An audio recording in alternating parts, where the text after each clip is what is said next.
you're killing your gains and you're going to ultimately waste the next 2 years of what might be the most important time of your life listening to people tell you the wrong things, because we all know crypto is a new industry. We can basically throw our money in anything and make an easy 10x, plus of course even more, and yet we are listening to people that fundamentally aren't experts or know what they're talking about enough, and trust me right now, it's going to wreck us. And I only know this for a fact because I remember what I did in the last bull run, and I'm listening to countless YouTuber and Twitter influencer tell me about how they made the same damn mistake and they walked out of the bull run with equal or less money than they actually put in. This is a serious video, and there's a reason why I'm making this right now, because we are in a bit of a dip, which will give us the opportunity, if need be, to switch and change our portfolios based on what I'm going to tell you.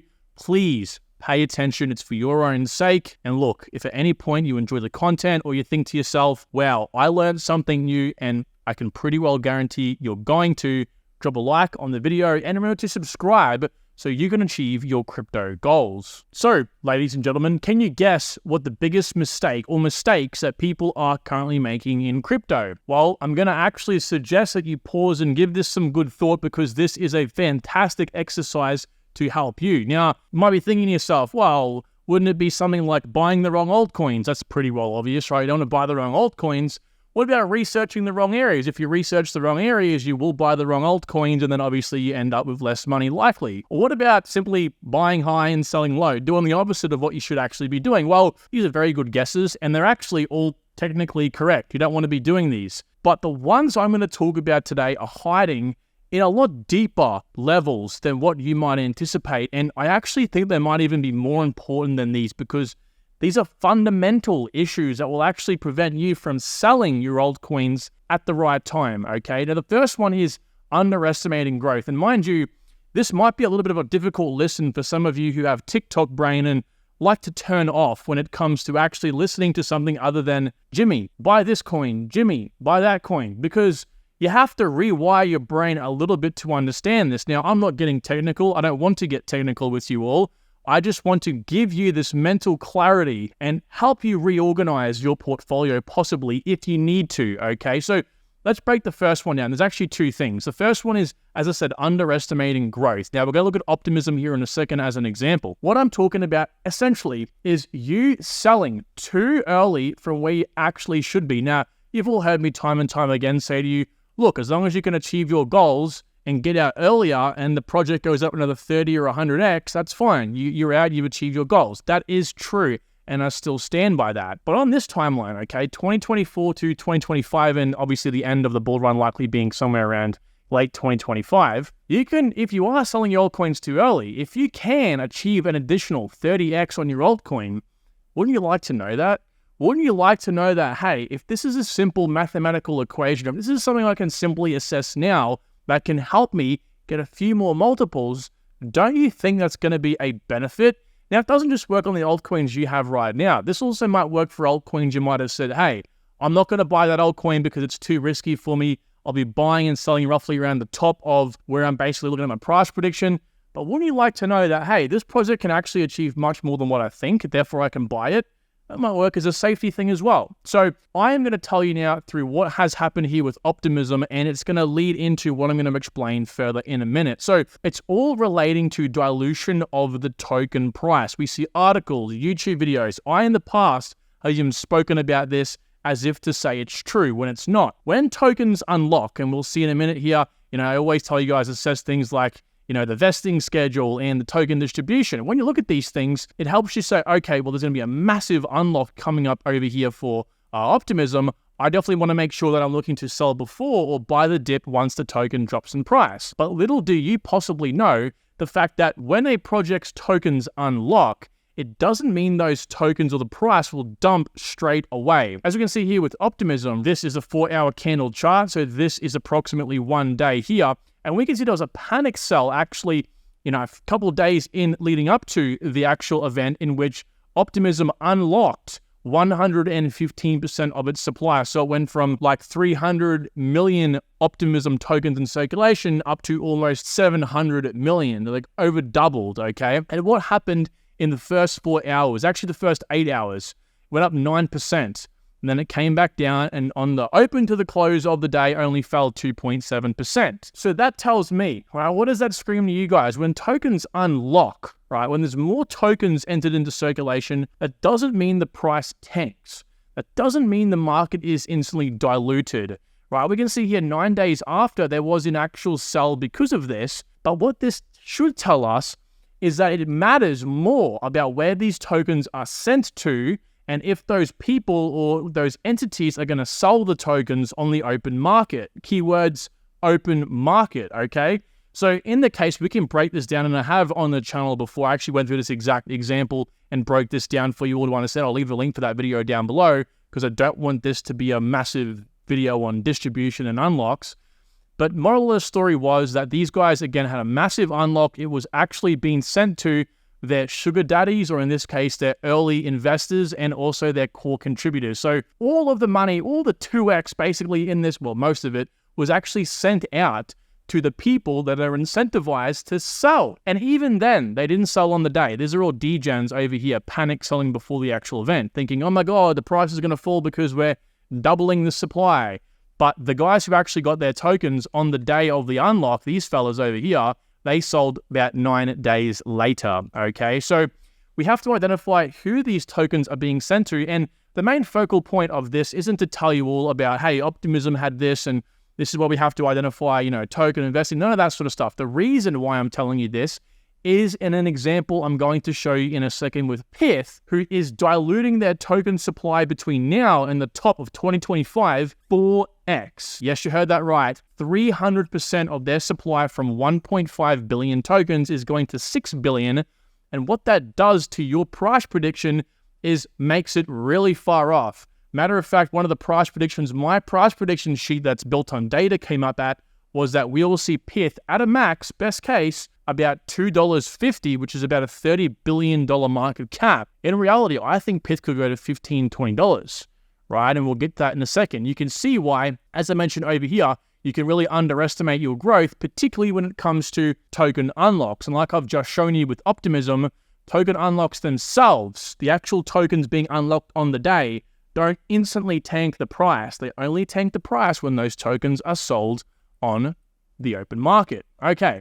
With that being said, the second thing here is overestimating your ROI goals. Now, this one's a lot simpler, and it's a part of your very foundations that I teach you guys to follow before you even start buying altcoins, your risk and your rewards. Now, this is what I don't talk too much about. I talk more about risk because this one's easier to conceptualize and understand. And basically, if you're someone who's looking at crypto and thinking to yourself, I want 100x, Kyron. I love money. Hey, don't worry, mate. We all love money. We all want 100x.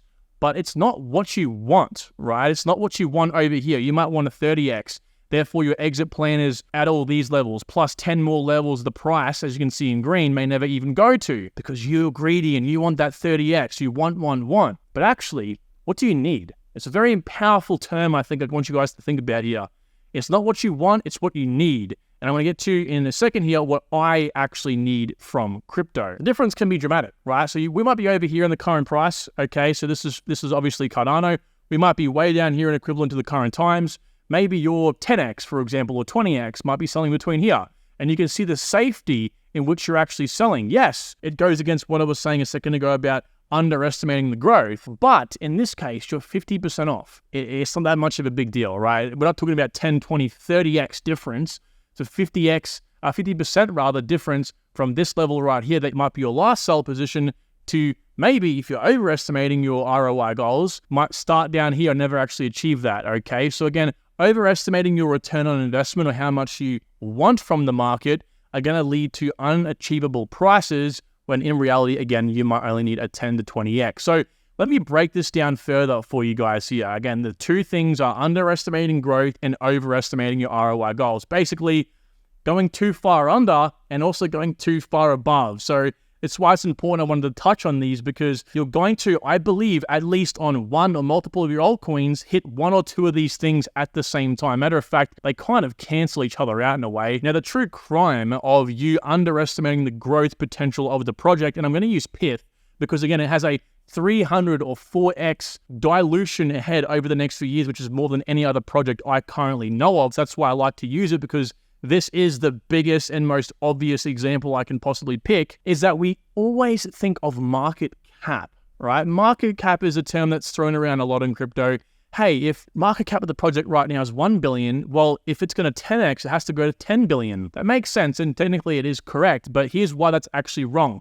Market cap is a BS number to wrap our heads around the value of a project. All the market cap actually is, guys, is the price times the current supply, or the supply in which you want to work out future market cap, and that gives you the current market cap, okay? So in this case here, the market cap for Pyth, if we take the current price and multiply it by the current supply, as you can see here, and here is exactly $577 million, which, I decided to screenshot this for all the people saying to me I'm BSing. It's exactly the same as the screenshot down here, okay? So that's how you fundamentally find the market cap. It is just a number we find from the price and the supply, okay? So in this example, to maintain the current price in 2025 for Pyth, we'd need the market cap to go to $2.3 billion.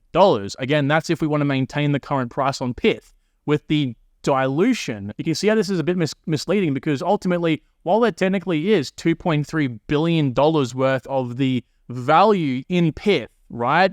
Because again, that's how much it's had to maintain. In reality, I think this example over here explains it the best in the concise amount of way, in the most concise way possible. Unless all the tokens are being sold on the open market, okay, it won't impact price at all. Therefore, the market cap would be $2.3 billion in terms of the amount held in the network, but technically 10 billion tokens for Pyth are already priced in. By the way, 10 billion tokens is actually the max supply over here for Pyth, okay?